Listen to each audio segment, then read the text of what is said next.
If you've been in toxic and narcissistic relationships, you may be wondering, what do healthy relationships look like?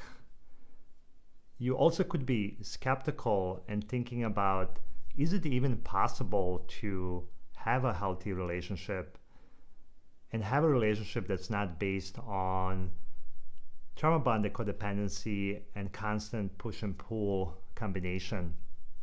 You also could be suspicious because meeting new people becomes really risky, and you don't want to make that same mistake that you had before and repeat the nightmare over and over because you've been burned before. It can also be overwhelming because there is so much information out there on top 10 red flags for meeting narcissists and toxic people in general. It can look like everyone is narcissistic and toxic. So what can you do to meet healthy people? What does that look like for you? The good news is that the answer to this question is totally in your control. And you are the only person that owns this. And it starts with owning your healing. So owning your healing is like setting up your internal firewalls and emotional passwords.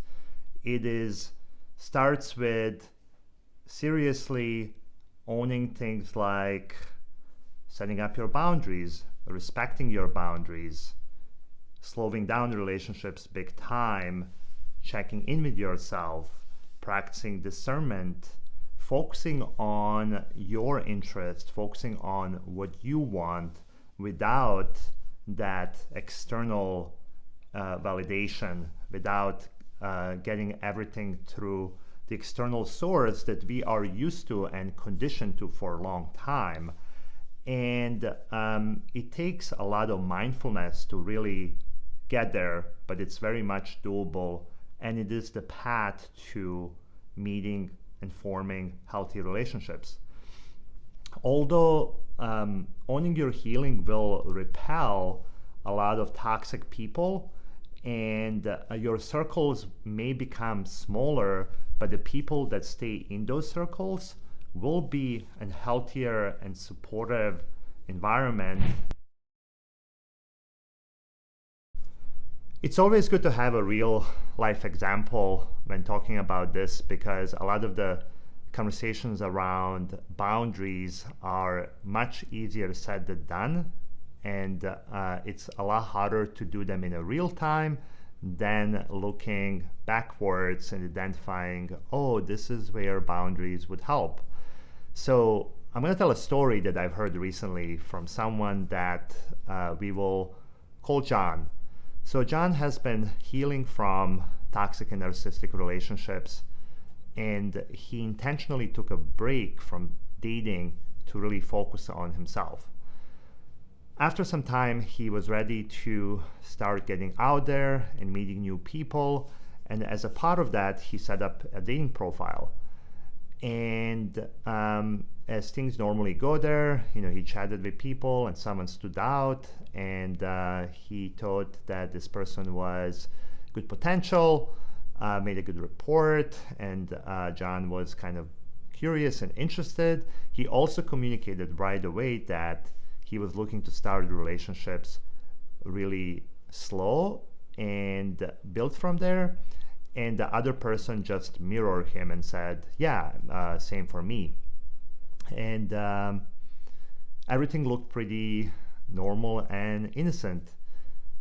Except that pretty soon after that, John found himself talking to this person every other day or every day. And even at the times where he normally wouldn't talk, like late at night and past his bedtime. And he also reflected that he did communicate not once but several times that he was looking to start a relationship pretty slow. And so John checked in with himself and asked, is this what moving relationship really slow looks like? What happens pretty often when we start meeting new people, especially online, is that we really want to tell ourselves a really good story. And what may look like a reality of someone not respecting your boundaries, the story that you may want to tell yourself is, oh, this person's really interested in me, we're having a great conversations, and so what? I'm flexible, I can go with the flow and change this.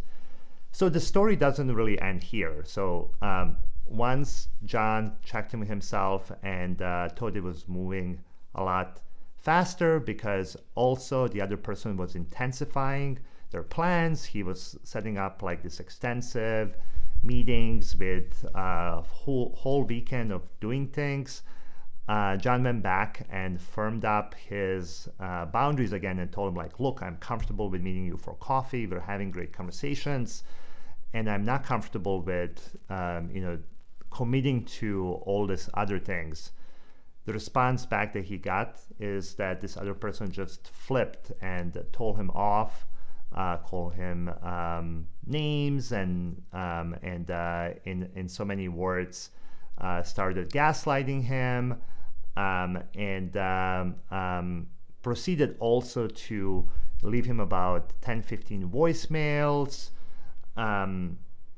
with apologizing, then not apologizing, then blame shifting, and all sorts of wonderful emotional irregularities that typically toxic people experience once they don't get what they want. And this other person also proceeded to contact his friend on Facebook and do all sorts of extremely intrusive things, all after John has set up boundaries which didn't really feel comfortable to him, and they were done after he seriously checked in with himself. So although this example was pretty painful and sort of extreme too, it is an example where by setting up that firewall, you're able to repel this person, and doing this pretty quickly after meeting someone versus going along and telling yourself that you're having a good time, you're flexible, and so what? You saved months and months of potential nightmare that would unveil sooner than later. And also, it's good to point out that toxic and narcissistic people can be pretty slick, and they may not always react this way. This was a bit more extreme, and they can react in a more subtle ways. They can show passive aggressiveness once you set up a boundary with them, and or they can agree with that, which even happened here too, and still proceed with disrespecting your boundary to begin with. You may say what you are comfortable with, and they may still do something that you're not comfortable with, and they're constantly pushing you. If you find yourself constantly pushed to set up a boundary that you already established, and that's probably not a good sign. And this is all to say that you really have to own what that firewall looks like for you. In this example, slowing things down big time is the last thing that toxic people want to do, because when you meet, they really want to intensify things pretty quickly. So it's opposite than what they want to do. While a normal person would be like, hey, that sounds reasonable. And even if they didn't like this, maybe they would process it and understand, okay, like if I want to move forward here, so I will rather take coffee than nothing. So what? Let's just meet for coffee. If you're used to going 100 miles per hour when you meet new people, even 50 miles per hour, you need to really slow down that speed to go down to like 10, maybe even 5 miles per hour. Slowing down will allow you to check in with yourself and practice discernment. It's really integrating the facts and reality into that story that's happening versus the story that you really want to tell yourself. So, often we'll, meet someone and the story we're telling ourselves is a lot different than reality. Often when you meet toxic people, they will entice you with a lot of exciting plans and in a super short period of time, so that you don't have a lot of time to check in with yourself. And before you know it, you are on the hook. And as soon as you are on the hook, they do what they do the best, is like they'll pull back. They'll give you a silent treatment. They will, just do opposite that they did before. They will not give you that attention.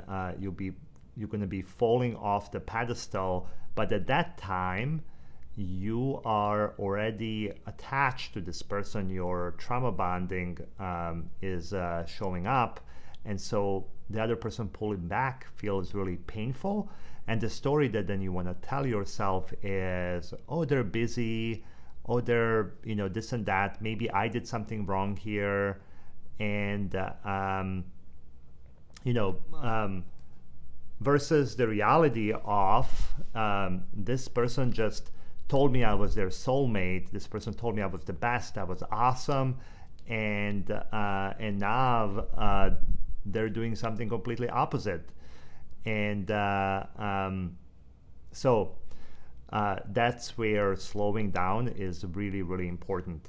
Slowing down also just makes narcissists really not interested in you. They will go away. You're not going to be a good source of supply if you're moving really slow, because that's not what they want.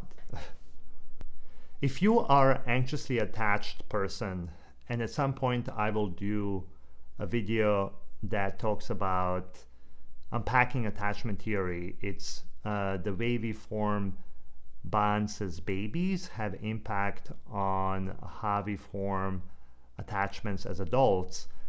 And with anxious style, anything that's considered potential for meeting a partner feels really good.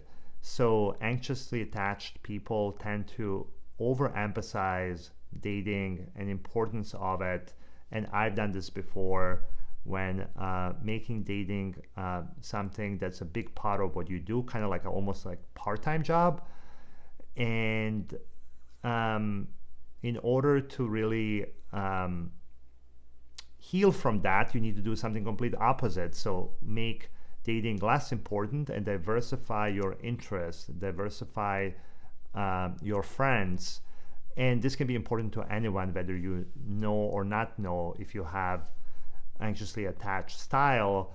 By diversifying your interest and diversifying your friends, you're putting less importance on dating. That itself is also slowing things down, and with slowing things down, we are repelling toxic and narcissistic people. The reason why it's important to take breaks from toxic relationships, especially if you just been in one, or you've been in several ones, or even if you have a lot of toxic friends, is that you need time to discover or get in touch with about what you want. You're used to someone else defining what you want. You're used to going along and getting the sense of yourself through people-pleasing others. So taking a break from everything allows you to really rediscover what you want. What you want is there. You just need to be in touch with it. And if you're not, someone else will define it for you. So taking that break and focusing on discovering that is really important. That's where getting into coaching and therapy could be really helpful, and something that you should highly consider. To recap, in order to meet healthy people and create that healthy surroundings, you need to own your healing. And owning your healing means setting up your internal firewalls and emotional passwords, which will repel unhealthy people, toxic people. You will not become as interesting to them, and you will not be a really good source of supply that they really feed off. So again, owning your feeling means sticking and setting up to your boundaries. It means slowing relationships down. It means checking in with yourself and asking, what is the story that's happening around me? What is the reality versus what am I really trying to tell myself? What's the story that I really want to have here? It means taking a break and focusing on what you want, and rediscovering, getting in touch with what you want, without the influences of someone external defining that for you. It means diversifying your friends and your interests, and it means having maybe less people in your circle, but people that are there are the people that will be supportive and healthy. So if you watched this far, thank you so much. I hope that you enjoyed this video. I hope you can share it with someone that could benefit from it. Please hit subscribe, like, comment on something, make a suggestion for next video. And I want to thank you, and I will see you soon.